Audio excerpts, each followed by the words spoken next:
Welcome back, everybody. Are you ready to play What's It Worth with us? It's our antiques appraisal game when we ask Dr. Lori to tell us the value of items that you sent us photos of. But before Dr. Lori reveals the true worth, David and I will try to guess, and he's pretty good.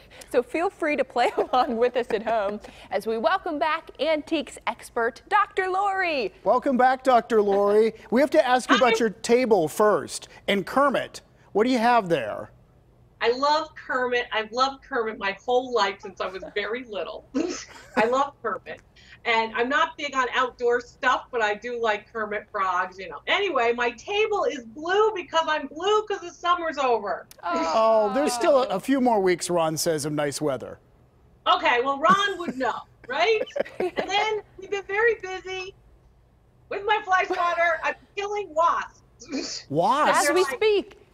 Yeah. Okay. They're like, I don't know. Well, and I know all epidemiologists, or not epidemiologists, all of you people who love bugs, you know, I'm sorry, I really am, but they scare me. They scare me too. Well, David said he's been swatting some in his house. Well, we don't have a fly swatter. We have two flies in the house right now, and I will send you one.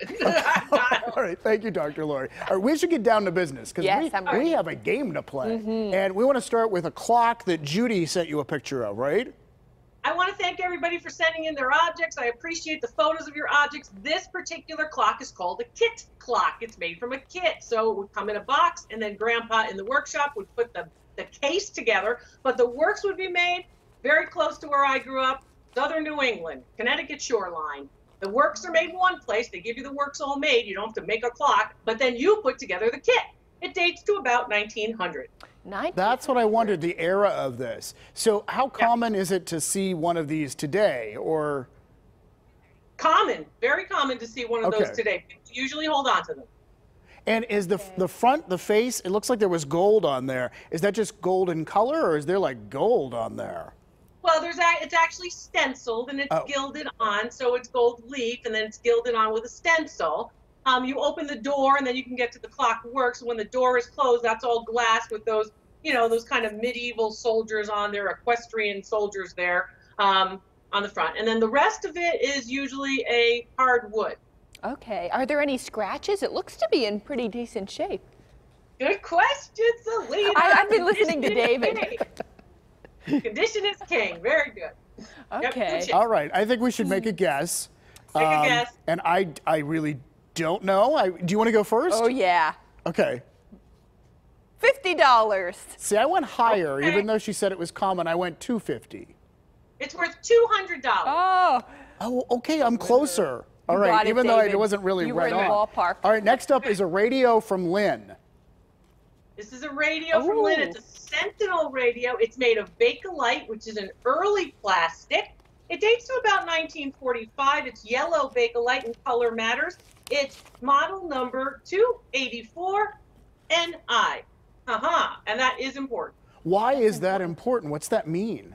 Because these particular models had different insides, right? So it would get the radio signal better, that kind of thing. And you know, you're KDKA, so your radio is, you know, your radio station goes all the way back to 100 years old, 1920. So, but radio signals were very important, of course. So in 1945, and you're trying to hear about what's happening during World War II, right? To have a Sentinel model 284 was a big deal. I would pay a lot of money for this. Would you? I think it would be cool to display at home. Well, I think the color is cool. I think that it speaks to sort of people who are into that era again. I'm so happy I'm getting you psyched about antiques. Do you hear yourselves? Great. Okay, I don't really know. I said 175. I did 350. I'm sure I'm wrong again. Hey, David, Celina is closer, but if you add a zero to yours, it's worth $1,750. You're kidding. I don't know if I could pay that much for it, but.